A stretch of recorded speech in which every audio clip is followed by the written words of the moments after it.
इटावा हिंदी सेवा निधि ने यह कहा कि हम कोई किताब का मूल्य नहीं रखेंगे, जिसको भी देना है फ्री में देंगे। ये तो अच्छी तो बात है ना, जी अच्छी बात है। और ये जो है ना, इसका जब डिजिटल हो जाएगा तब उस पे एक चर्चा करेंगे, फ्री में आप पढ़ लीजिए वर्ड, है ना। जी और जी। जिनको आपके यहाँ से लेना होगा तो मैं एड्रेस लिख दूंगा, वहां जाके वो ले सकते हैं।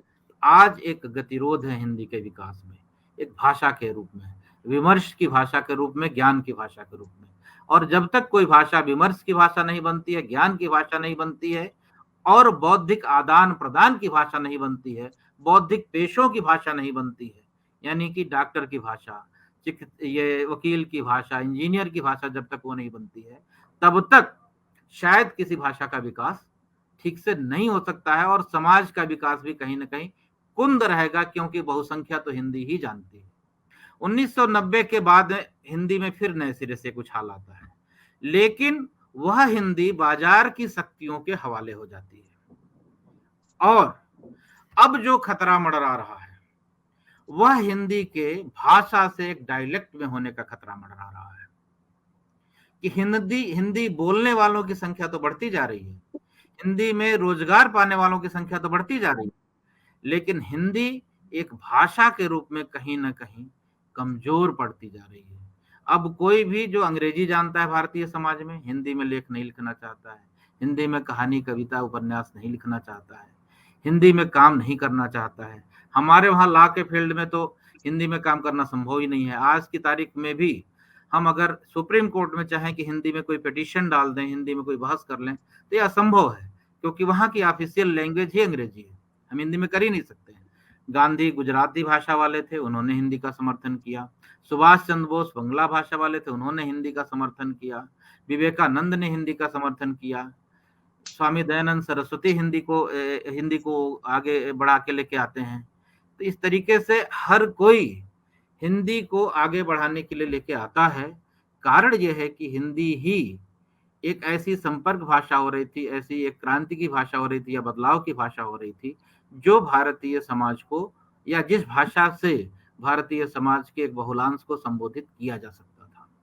तो ऐसे में हिंदी नवजागरण जो है, निश्चित रूप से न सिर्फ भाषा का नवजागरण है, बल्कि साहित्य के नवजागरण के रूप में, समाज के नवजागरण के रूप में, और समाज के आधुनिकीकरण की भाषा के रूप में हिंदी बहुत तेजी से आगे बढ़ती है। कि हिंदी दुनिया की उन बहुत ही दुर्लभ भाषाओं में से है, जिसका जो आज का हिंदी का स्वरूप है, हिंदी खड़ी बोली हिंदी, इसका बहुत तेजी से विकास होता है। 1803 में आई रानी केतकी की कहानी को हिंदी की पहली गद्य रचना माना जाता है, और 1885 में भारतेंदु हरिश्चंद्र की मृत्यु होती है। 20वीं शताब्दी के प्रारंभ तक आते आते हिंदी भाषा वह रूप ग्रहण कर लेती है जितनी जल्दी शायद ही दुनिया की किसी भाषा का विकास हो। 19वीं शताब्दी ही नहीं, 19वीं शताब्दी के आखिर से लेके 20वीं शताब्दी के प्रारंभ तक हिंदी विमर्श की भी भाषा बनने लगती है, हिंदी साहित्य की भी भाषा बनती है, और लगभग हर विधाओं में हिंदी का विपुल साहित्य रचा जाता है। इटावा हिंदी सेवा निधि को स्थापित किया गया था न्यायमूर्ति प्रेमशंकर गुप्त जी के द्वारा। जी। न्यायमूर्ति प्रेमशंकर गुप्त जी उस समय इलाहाबाद हाई कोर्ट में रहते हुए उस समय हिंदी में काम कर रहे थे, जब हिंदी का ना कोई स्टेनोटाइपिस्ट था, ना कोई पीएस था, कुछ भी नहीं था।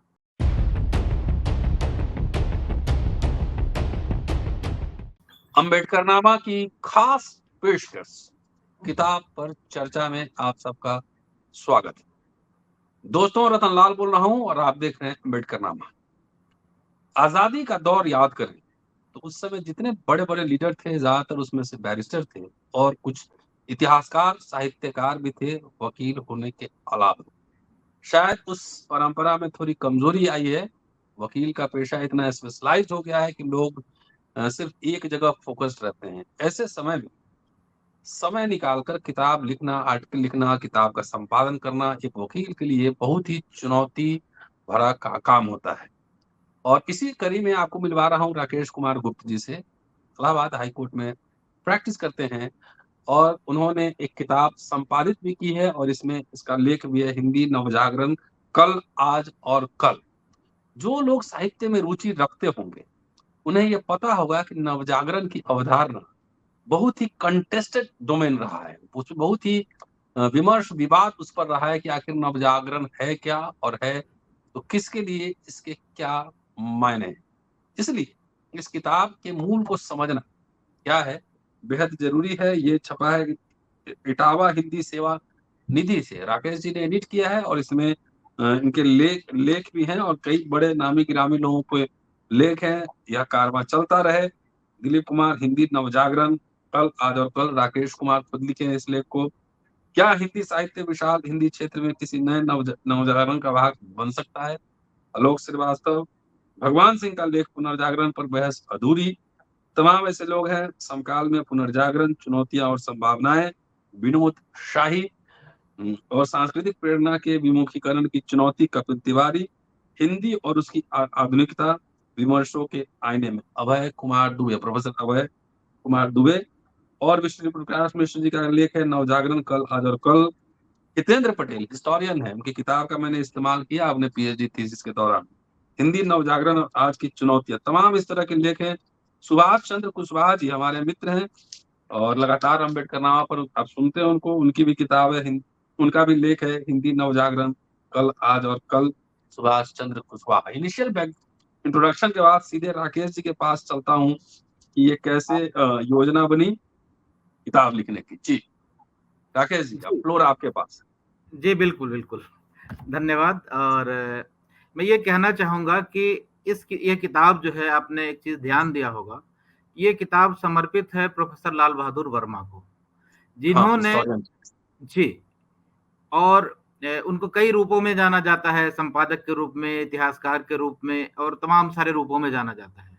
लेकिन एक रूप उनका जो सबसे ज़्यादा प्रभावी रहा, वो एक संस्कृति कर्मी का था और शिक्षक का था, अध्यापक का था। और शिक्षक और संस्कृति कर्मी के रूप में उन्होंने भारत के कम से कम हिंदी क्षेत्र की पीढ़ियों को प्रभावित किया। और ये किताब ऐसे ही लाल बहादुर वर्मा को समर्पित है, जो कोरोना के दूसरे फेज में 17 मई 2021 को हमारे बीच नहीं रहे। ये पुस्तक आई है इटावा हिंदी सेवा निधि की ओर से। इटावा हिंदी सेवा निधि को स्थापित किया गया था न्यायमूर्ति प्रेमशंकर गुप्त जी के द्वारा।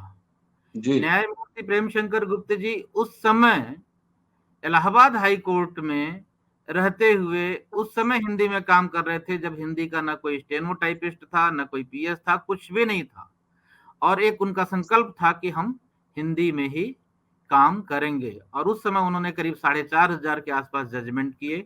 और रिटायरमेंट के बाद उन्होंने उनको मिला हुआ जितना भी फंड था, पोस्ट रिटायरल बेनिफिट के जितना भी उनका था पैसा, सारा कुछ, और हिंदी संस्थान के द्वारा मिले हुए पुरस्कार की राशि को मिलाकर एक इटावा हिंदी सेवा निधि की स्थापना की, जिसका उद्देश्य था हिंदी और भारतीय भाषाओं के लिए उत्थान का कार्य करना। और उसमें जब हिंदी की बात करते हैं तो हिंदी का उनके लिए मतलब होता है भारतीयता से। हिंदी एक जातीयता का सूचक है या नागरिकता का बोधक है। तो ऐसा वो चलता रहा। जब 25वीं वर्षगांठ थी इटावा हिंदी सेवा निधि की, तो उस समय हम लोगों ने एक वर्कशॉप किया था इटावा में, प्रोफेसर लाल बहादुर वर्मा के नेतृत्व में।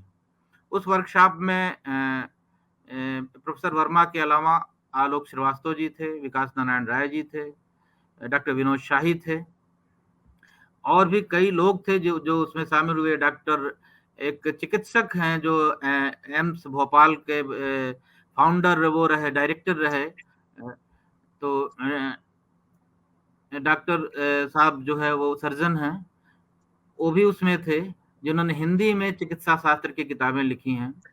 और वहां से एक सिलसिला शुरू हुआ जो अगले 5 सालों में एक किताब के रूप में आता है। जी जी जी जी। और जब हिंदी की हम बात करते हैं तो हमको ये देखना चाहिए कि हिंदी दुनिया की उन बहुत ही दुर्लभ भाषाओं में से है, जिसका जो आज का हिंदी का स्वरूप है, हिंदी खड़ी बोली हिंदी, इसका बहुत तेजी से विकास होता है। 1803 में आई रानी केतकी की कहानी को हिंदी की पहली गद्य रचना माना जाता है।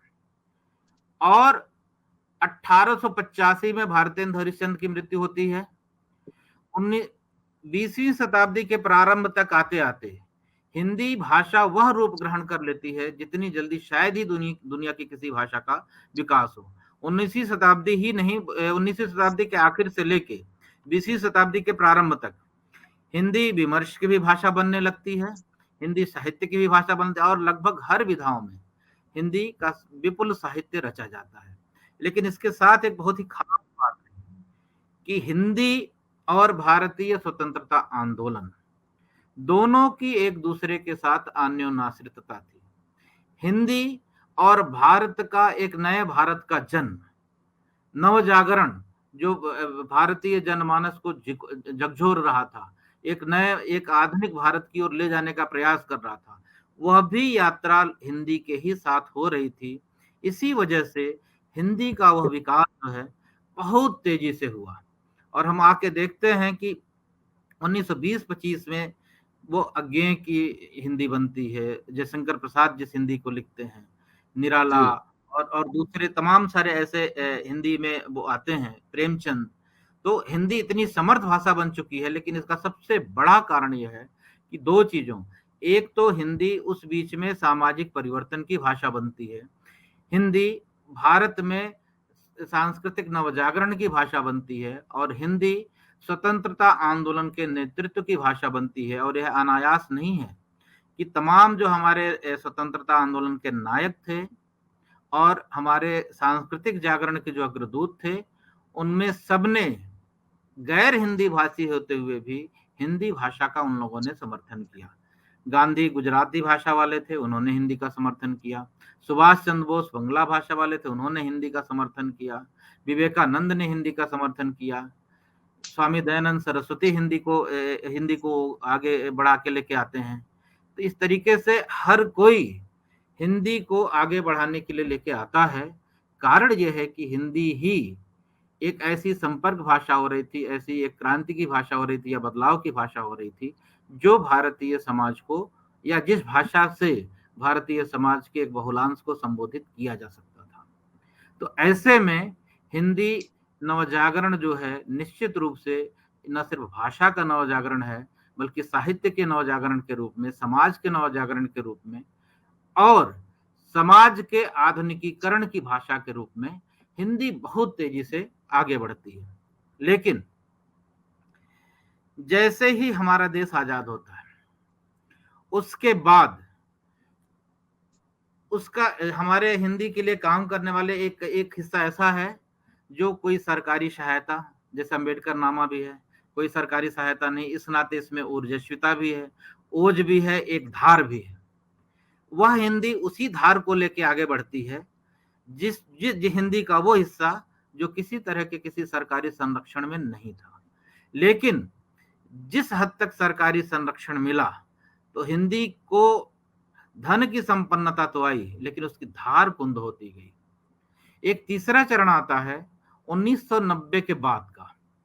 1990 के बाद हिंदी में फिर नए सिरे से कुछ हाल आता है, लेकिन वह हिंदी बाजार की शक्तियों के हवाले हो जाती है। और अब जो खतरा मंडरा रहा है वह हिंदी के भाषा से एक डायलेक्ट में होने का खतरा मंडरा रहा है कि हिंदी बोलने वालों की संख्या तो बढ़ती जा रही है, हिंदी में रोजगार पाने वालों की संख्या तो बढ़ती जा रही है, लेकिन हिंदी एक भाषा के रूप में कहीं ना कहीं कमजोर पड़ती जा रही है। अब कोई भी जो अंग्रेजी जानता है भारतीय समाज में, हिंदी में लेख नहीं लिखना चाहता है, हिंदी में कहानी, कविता, उपन्यास नहीं लिखना चाहता है, हिंदी में काम नहीं करना चाहता है। हमारे वहाँ लॉ के फील्ड में तो हिंदी में काम करना संभव ही नहीं है। आज की तारीख में भी हम अगर सुप्रीम कोर्ट में चाहें कि हिंदी में कोई पिटीशन डाल दें, हिंदी में कोई बहस कर लें, तो यह असंभव है, क्योंकि वहाँ की ऑफिशियल लैंग्वेज ही अंग्रेजी है, हम हिंदी में कर ही नहीं सकते हैं। दूसरी समस्या है कि अगर हम हिंदी में काम भी करना चाहें, तो मैं बहुत जिम्मेदारी के साथ कहना चाहता हूं कि कुछ एक पिटीशन मैंने ड्राफ्ट किए हिंदी में हाईकोर्ट के भीतर, लेकिन हिंदी में ड्राफ्टिंग करना बहुत मुश्किल काम है बनिस्बत अंग्रेजी के। कारण यह है कि जितना मटेरियल है, मेरे पीछे ये किताबें लगी हुई हैं, सारी किताबें अंग्रेजी में है। अगर इधर मैं दिखाऊं, इधर भी सारी किताबें अंग्रेजी में है, जितने रेफरेंसेज आते हैं सब कुछ अंग्रेजी में है। तो ऐसे में जो है हमें हिंदी में ड्राफ्टिंग करना कई कंपैरेटिवली कई गुना ज़्यादा समय लेता है, कई गुना ज़्यादा समय लेता है। लेकिन यह निश्चित है कि जब हम अपनी भाषा में ड्राफ्टिंग करते हैं तो भारतेंदु हरिश्चंद्र की वही बात याद आती है कि निज भाषा उन्नति है, सब उन्नति को मूल। तो क्योंकि हम तब अपने विचारों को, अपने भावों को सही-सही और सटीक तरीके से अभिव्यक्त कर पाते हैं। हम एक जो विपुल हमारा हमारा समाज इतना प्राचीन समाज है, एक जो विपुल हमारे समाज के भीतर भाषा के इंटरेक्शन से निकले मुहावरे हैं, लोकोक्तियाँ हैं, उन सब का इस्तेमाल अपनी बातों को करने में कर पाते हैं और इस तरीके से अगर हम अपनी भाषा में कुछ करते हैं, तो वो ज़्यादा उसमें पैनापन आता है, ज़्यादा उसमें धार आती है। लेकिन इसके लिए जो बेसिक मटेरियल होना चाहिए, वो बेसिक मटेरियल ही नहीं है। आप रिसर्च का काम हिस्ट्री में करना चाहें, बेसिक मटेरियल हिंदी में नहीं है। तो आपके लिए अंग्रेजी में कोई हिस्ट्री का लेख लिखना, रिसर्च पेपर लिखना ज़्यादा आसान होगा बनस्पत अंग्रेजी के। अब जो समस्या है सबसे बड़ी, आज की तारीख में हिंदी का विस्तार ज़्यादा हो रहा है, लेकिन बोली के रूप में, भाषा के रूप में नहीं। और ये सबसे बड़ा खतरा है। ऐसे में अभी मैं प्रारंभिक वक्तव्य अपना यहीं पे खत्म करूंगा। अगर आपका अगला कोई सवाल होगा तो हम उस पर जरूर बात करेंगे। जी जी जी जी। ऐसे में ये एक बड़ा खतरा है कि क्या अब जो आलोक श्रीवास्तव का पहला आपने पढ़ा, क्या हिंदी का साहित्य विशाल हिंदी क्षेत्र के किसी नए नवजागरण का वाहक बन सकता है? आज एक गतिरोध है हिंदी के विकास में, एक भाषा के रूप में, विमर्श की भाषा के रूप में, ज्ञान की भाषा के रूप में। और जब तक कोई भाषा विमर्श की भाषा नहीं बनती है, ज्ञान की भाषा नहीं बनती है और बौद्धिक आदान प्रदान की भाषा नहीं बनती है, बौद्धिक पेशों की भाषा नहीं बनती है, यानी कि डॉक्टर की भाषा, ये वकील की भाषा, इंजीनियर की भाषा जब तक वो नहीं बनती है, तब तक शायद किसी भाषा का विकास ठीक से नहीं हो सकता है और समाज का विकास भी कहीं ना कहीं कुंद रहेगा, क्योंकि बहुसंख्या तो हिंदी ही जानती है। तो अब अगर जी आप जी जी, आ रहा हूं मैं। सवाल ये है राकेश जी कि हिंदी को लेकर हिंदी वाले और हिंदी के मठाधीश जी कितने गंभीर हैं। सबके बच्चे तो अंग्रेजी ही पढ़ रहे हैं, नंबर एक। नंबर दो, मैंने एक शोध किया काशी प्रसाद जायसवाल पर, जी और 2 बार हिंदी साहित्य एकेडमी में मैंने अप्लाई किया कि भारतीय राष्ट्रीय साहित्य के निर्माता सीरीज में काशी प्रसाद जायसवाल पे जाना बहुत जरूरी। राष्ट्रवादी इतिहासकार रहे हैं और बीजेपी आरएसएस वाले खूब उनका नाम लेते हैं, जी बिल्कुल लेकिन लेते हैं। वहां पर जो है, वहां पे मुझे नहीं मिला जी किताब लिखने के लिए। जी अब वो कुछ दिखा मांग रहे हो, कुछ धागा दिखाइए, मेरे पास धागा नहीं था। तो सवाल वही है कि जिस भाषा को डेमोक्रेटाइज नहीं किया जाए, संस्कृत डेमोक्रेटाइज नहीं हुआ, उसकी हालत जो हुई आपके सामने। जी ये बिल्कुल। भाषा भी, इसको लेकर पहले भी बहुत गंभीर सवाल उठाए जाते रहे। नवजागरण को लेकर भी वीर भारत तलवार ने बहुत गंभीर गंभीर सवाल उठाए। तो क्या जी ये बिल्कुल। एकदम एक सवर्णों का घेरा मात्र बना हुआ है कि you quote me, I will quote you, and in that process दोनों हम लोग इंटेलेक्चुअल बन जाएं? गंभीर सवाल वीर भारत तलवार ने उठाए थे, और मैं चूंकि हिंदी में भी लिखता हूँ, अंग्रेजी में भी लिखता हूँ। काशी प्रसाद जायसवाल पे 3 वॉल्यूम किताब भी हिंदी राइटिंग का मैंने छापा। हम्म, जी जी तो बिल्कुल लेकिन पता है वो। हिंदी वाले लेके वो सीरियस नहीं है। मैं तो कह ही रहा हूँ कि राष्ट्रवादी सरकार में राष्ट्रवादी इतिहासकार के ऊपर एक 100 पेज का बुकलेट नहीं निकला। कैसे समझेंगे? तो कौन सा नवजागरण, किसका नवजागरण? अ, देखिए सबसे बड़ी बात है, एक किताब लिखी लाल बहादुर वर्मा ने, पतली सी पुस्तिका कह लीजिए या किताब कह लीजिए, आइए अपने को गंभीरता से लें। हम्म और ये किताब उन्होंने लिखी 75 साल की उम्र में। हम्म और उनको ये लिखना पड़ा। वो हम्म फ्रेंच जानते थे, उनका जो पोस्ट हम्म डॉक्टरेट थीसिस था फ्रांस में, उन फ्रेंच भाषा में था। अंग्रेजी हम्म उनकी बहुत ही अच्छी थी, थोड़ा बहुत संस्कृत भी वो जानते थे। लेकिन हम्म एक दो रिसर्च पेपर को छोड़ के जो उनका पहला पीएचडी का थीसिस था वो अंग्रेजी में था, एंग्लो इंडियंस पे, और दूसरी जो थीसिस वो फ्रेंच भाषा में थी। हम्म ज्यादातर उन्होंने हिंदी में लिखा और हम्म हिंदी की सेवा करने के लिए उनको तमाम सारे ऑफर थे विदेशों में प्रोफेसर बनने के, वो नहीं गए और पूरे समय हिंदी में। लेकिन इसका उसका नतीजा क्या रहा, उनके जो काम रहे वो उनका प्रसार बहुत कम हो पाया। एक चीज तो क्या हिंदी का जनमानस अपने को गंभीरता से लेता है? सबसे बड़ा पहला सवाल है। ये राष्ट्रवाद करना बड़ी अच्छी बात लगती है, लेकिन क्या हिंदी कह देने से वाकई में किसी तरह की राष्ट्रीयता का बोध होता है? जो भी राष्ट्रीयता का बोध, भारतेंद्र हरिश्चंद्र जब बलिया के ददरी के मेले में भारत वर्षोन्नति कैसे हो सकती है इस पे भाषण दे रहे थे, तो उसमें उन्होंने कहा कि हमें जाति का भेद मिटाना पड़ेगा अगर आगे बढ़ना है तो। और आज हमको सुई से लेके हर चीज के लिए विदेशों पे निर्भर होना पड़ता है। हमें स्वयं को सक्षम बनाना होगा। जातियों का और धर्म का जो भेद है, जो हमको आपस में बांटे हुए है, इसको मिटाकर एक यूनिट के रूप में भारत के विकास के लिए आगे आना पड़ेगा, तभी भारत वर्षोन्नति हो सकती है। ये मेरे ख्याल से 1878 या 80 में कब उन्होंने भाषण दिया था। 1885 तक तो जिंदा ही रहे वो, तो या 1882 में दिया था, मुझे ठीक से याद नहीं है। उस समय दिया था। और आज अब भी देख लीजिए आप कि जब जब हिंदी आंदोलन की भाषा बनी, जब जब हिंदी संघर्ष की भाषा बनी, जब जब हिंदी किसी सामाजिक उद्वेलन और सामाजिक परिवर्तन की भाषा बनी, तब तब हिंदी ने भी उन्नति की और समाज के एक बहुसंख्या की एक बड़ी भागीदारी ऐसे आंदोलनों के भीतर हुई। और जब जब यह हिंदी राजनीति की भाषा बनी, जिनको आपने मठाधीश कहा, जब मठाधीश हो जाता है वो अपना मठ बचाता है, वो जिस नाम के लिए है उसको नहीं करता है, वो किसी के भी नाम पर मठ बने। और किसी भी महापुरुष के जो अनुयायी अपने को कहते हैं, वही उसकी जड़ खोदने में लगे रहते हैं, क्योंकि ऐसे किसी महापुरुष का या ऐसे किसी उद्देश्य का, ऐसे किसी विचार का अनुयायी होकर लोग अपनी प्रतिष्ठा करना चाहते हैं, अपने लिए एक सशक्त स्थिति बनाना चाहते हैं। और ये सबसे बड़ी दिक्कत है। हिंदी का सबसे ज्यादा नुकसान किया हिंदी के राजभाषा अधिकारियों ने।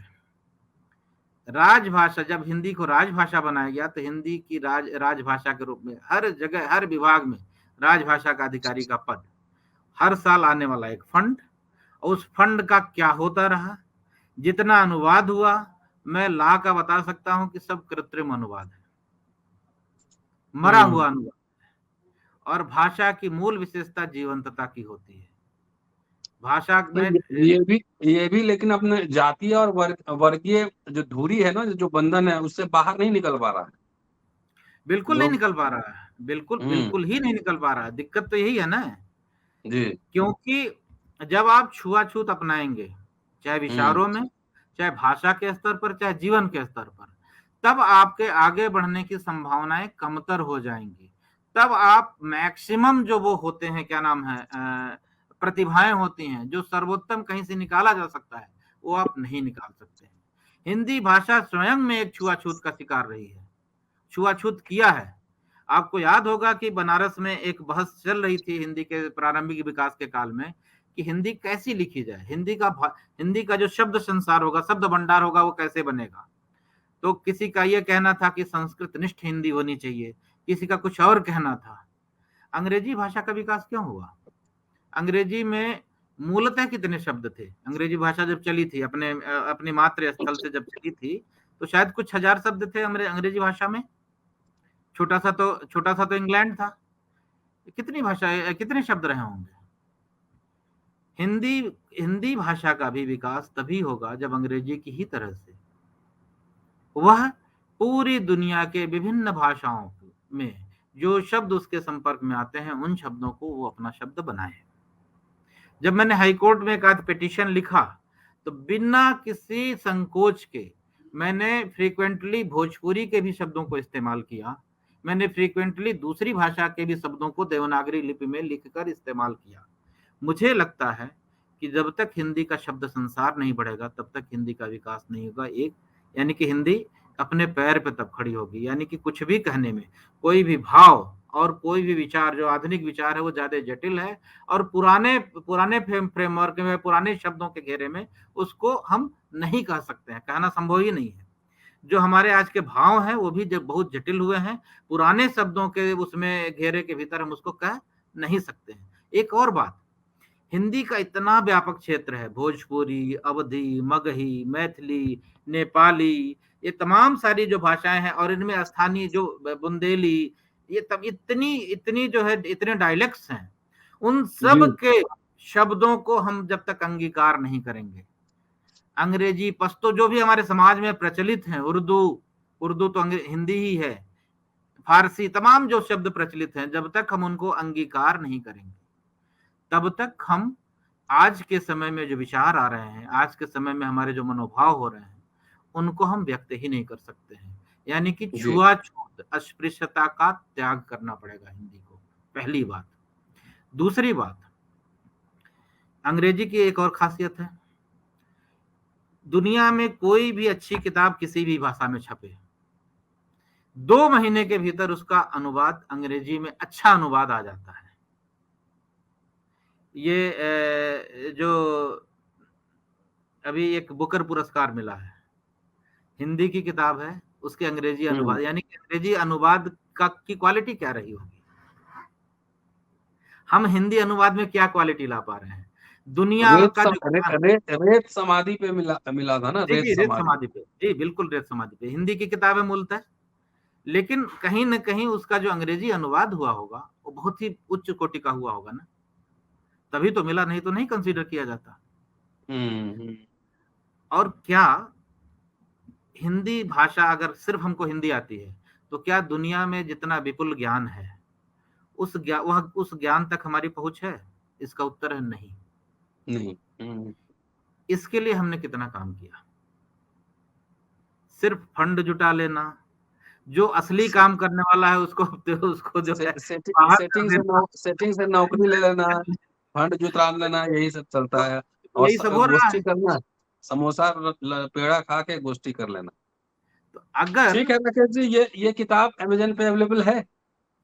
अमेजन पे तो अवेलेबल नहीं है, इसको हम प्रयास कर रहे हैं कि 30 सितंबर को हम इसका एक डिजिटल संस्करण हम ले आए हैं, 30 सितंबर को।